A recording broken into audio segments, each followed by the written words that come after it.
विकास की बात को लेकर के रखी गई है। जो आरोप अनारोप जो लगा रहे हैं इसके बारे में मैं पूछना चाहूँगा कि जो रिफाइनरी अपने पचपदरा में खुली है तो क्षेत्रीय विधायक ने इसको विधानसभा में कितनी बार यहाँ के रोजगार के लिए बात उठाई कि यहाँ के स्थानीय व्यक्तियों को रोजगार मिले जिसके लिए रिफाइनरी खुली है, या अपने खुद के ठेके के लिए उन्होंने बात की है। बलोत्रा और पचपदरा की विधानसभा की जनता ये जवाब उनसे पूछ रही है कि आपने इसके बारे में स्थानीय लोगों के रोजगार के बारे में जो बातें करते आए हैं उसके लिए आपने कितनों को स्थान दिला और क्या बात की और कितनी बार इस बात को आपने विधानसभा में इस प्रश्न को उठाया।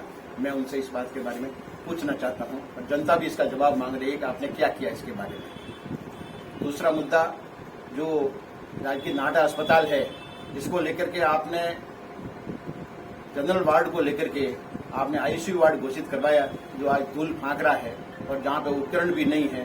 ट्रोमा सेंटर की घोषणा की, कहाँ है आपका ट्रोमा सेंटर, कहाँ है आपका जिला अस्पताल। मात्र थोड़ी सी घोषणाएं करके और वाहवाही लूटने का काम आपकी सरकार आप स्वयं कर रहे हैं। जनता को गुमराह करने का काम क्षेत्रीय विधायक कर रहे हैं। तीसरी बात, जो बजरी खनन का इस समय जो वातावरण चल रहा है इसको लेकर के जनता में बहुत बड़ा रोष है।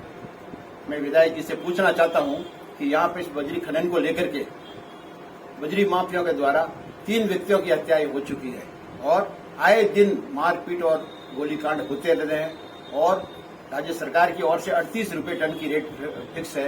उसके बावजूद भी 550 रुपये हमारे बलोत्रा पचपदरा विधानसभा में ली जाते हैं, जबकि पास की विधानसभा जालोर के अंदर 300 रुपये में बिक्री है। तो इसके अंदर भी कहीं न कहीं हमारी हिस्सेदारी है, ऐसा इस बात से महसूस हो रहा है कि आपका इसमें हक नहीं है क्या। तो इतनी महंगी बजरी आम जनता को क्यों मिल रही है? अगर आपकी सरकार है और आप सरकार के नुमाइंदे हैं तो मुख्यमंत्री आपकी बात को सुनते नहीं है। अगर नहीं सुनते तो आपको अपने पद से इस्तीफा देना चाहिए। अगर आप काम करवा नहीं सकते हैं और दूसरों के ऊपर आप आरोप लगाते हैं तो मैं आपसे जवाब पूछता हूं कि जनता के साथ में आप उनके आकर के भी बैठते हैं और सरकार के खिलाफ में भी आप स्टेटमेंट देते हैं कि इसकी रेट कम होनी चाहिए, तो फिर आप सरकार के नुमाइंदे किस प्रकार है? जो आप बातें कर रहे हैं वो आपकी गलत है, या तो आपकी मुख्यमंत्री के सामने सुनवाई नहीं होती है, अन्यथा आपको इसको रेट को कम करवाना चाहिए। आम आदमी के ऊपर इसका बहुत बड़ा कुठाराघात है।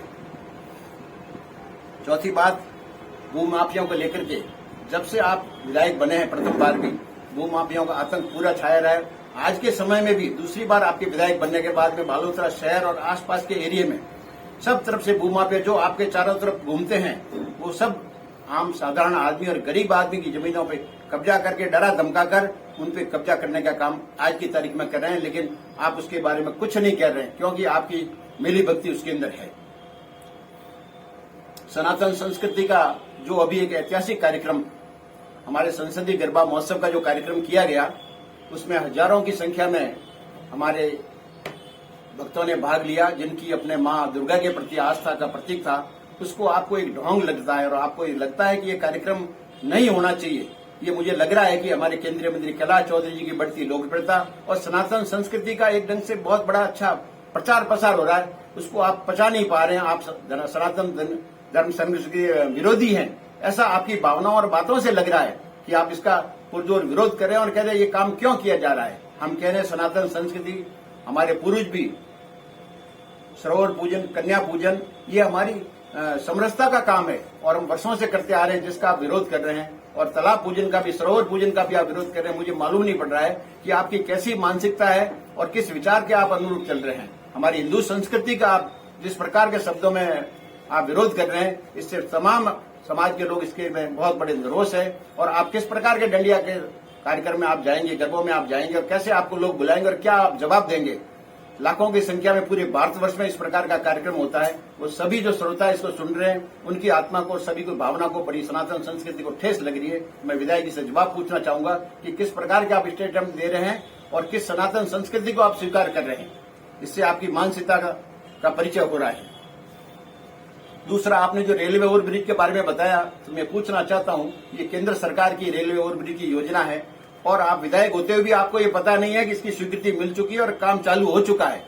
सेकंड फाटक पे इसका काम चल रहा है। अति शीघ्र पूरा होने के बाद इसका उद्घाटन का कार्यक्रम होगा और अंडरपास के उद्घाटन में आप भी उद्घाटन की होड़ में आगे बढ़े। तो मैं आपसे पूछता हूं कि आपका सरकार का इसमें कोई रोल भी नहीं है, आपका कोई इसमें अंशदान नहीं है, तो आप किस प्रकार के उद्घाटन में आगे बढ़ रहे हैं?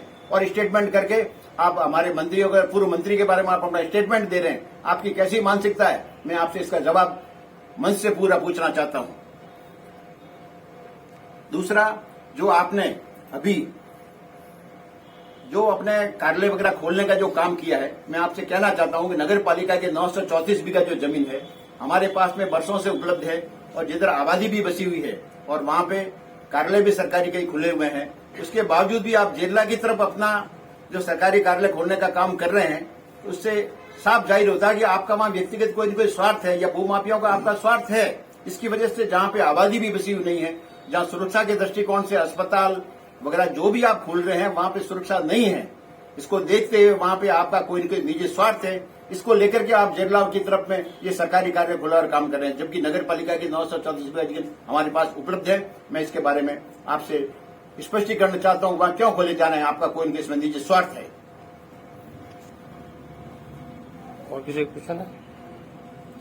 सर, बजरी को लेकर जिस तरीके की परेशानी हो रही है, सभी दलों ने यहाँ पर विरोध जाहिर किया, लेकिन भाजपा की ओर से जो विरोध करना चाहिए प्रमुख विपक्षी पार्टी होने के नाते, वो विरोद सर दिख नहीं रहा अभी तक। बिल्कुल हम इसके विरोध में, और मैं उस दिन बाहर गया हुआ था और मैं आया भी था यहाँ धरने पे मैं शाम को 6 बजे आके गया हूँ, और हमारे केंद्रीय मंत्री भी आ गए, और ये तो बड़ी जायज मांग है। एक आम आदमी जो अपना मकान बनाना चाहता है, अपना आशियाना बनाना चाहता है, और उसके ऊपर जो इतना बड़ा भारी पैसा लगाना, वो बहुत बड़ा तकलीफ का काम है। कहीं न कहीं इसमें सरकार की और इनके जनप्रतिनिधियों की भागीदारी सुनिश्चित हो रही है। जब आप कम नहीं करवा सकते तो आप किस प्रकार जनता में बैठे, और आप खुद शामिल बैठ के धरने पे आके बैठते हैं। जब आपका फर्ज है, उस काम की सुनवाई होनी चाहिए। पास के जालोर में 300 रुपए में टन में बजरी मिल रही है, हमारे यहाँ पे 550 लग रहे हैं, और आए दिन ये घटनाएं हो रही है। इसका मतलब अंकुश नाम की कोई चीज ही नहीं है, कोई प्रकार का कंट्रोल तो है ही नहीं। मतलब बेखौफ बजरी माफिया वाले घूम रहे हैं और अपनी दादागिरी से पैसा वसूल कर रहे हैं। ये आम जनता के साथ कुटाला लगाते, और आने वाले समय में जनता इसका आपको सबक सिखाएगी। इस बात को आप नोट कर लें। आज चाहे आप इसको अपने आप को कुछ भी समझ लें, लेकिन आने वाले समय में इसका हर्जाना आपको भुगतना पड़ेगा, और आपको जवाब देना पड़ेगा जनता के सामने कि किस प्रकार की लूट हो रही है। बजरी में जिस प्रकार विधायक और यहाँ के प्रधान की संलिप्तता के जो आरोप लगे हैं कल, तो आगे क्या रणनीति बीजेपी की रहेगी कि इस मुद्दे को कहां तक ले जाए, जनता के बीच में कैसे लेके जाएंगे आप लोग, और जनता के हित में क्या आप लोग भी कोई उग्र प्रदर्शन या धरना प्रदर्शन करेंगे? बिल्कुल, जनता के लिए हम उग्र प्रदर्शन भी करेंगे, धरना भी करेंगे। इसकी रणनीति हमारी बन रही है। आगामी अगले सप्ताह में इसके बारे में पूरी रणनीति तैयार होकर के हम धरना भी देंगे, प्रदर्शन भी करेंगे, सड़कें भी जाम करेंगे, और जरूरत पड़ा तो हम इसका आक्रोश के रूप में पूरा काम करेंगे। भारतीय जनता पार्टी का तमाम कार्यकर्ता इसके लिए एकजुट है, और आम जनता की आवाज को पहुंचाने के लिए हम हर तरह से तैयार है। चाहे हमारी जान जाएगी तो हम पीछे नहीं हटेंगे, लेकिन आम जनता के हक के लिए हम लड़ करके इसका पूरा मुकाबला करेंगे, पुरजोर विरोध करेंगे। ये आम जनता के साथ में न्याय होना चाहिए। उनके ऊपर किसी प्रकार का भ्रष्टाचार का आरोप नहीं है, और उनकी बढ़ती हुई लोकप्रियता और उनका सरल सादगी और मिलनसार और व्यक्तित्व को देखते हुए विधायक जी को इससे बड़ी जलन महसूस हो रही है। उसको देख करके अंदर का आरोप लगा रहे हैं। जब आपकी सरकार है और वो अगर काम कर रहे हैं तो आप उनकी गाड़ी को सीज क्यों नहीं कर सकते, नियमानुसार कार्रवाई क्यों नहीं कर सकते हैं? पूरा प्रशासन आपके साथ है, फिर भी आप नहीं बोल रहे हैं, झूठे आरोप लगा रहे हैं। इसका मतलब आपका भी कहीं न कहीं स्वार्थ है, इसलिए आप ऐसा काम कर रहे हैं। वो ठेकेदारी का काम कर रहे हैं और अपनी रसीद ऑनलाइन कटवा करके अपना माल सप्लाई कर रहे हैं। उसमें कहाँ कमी है?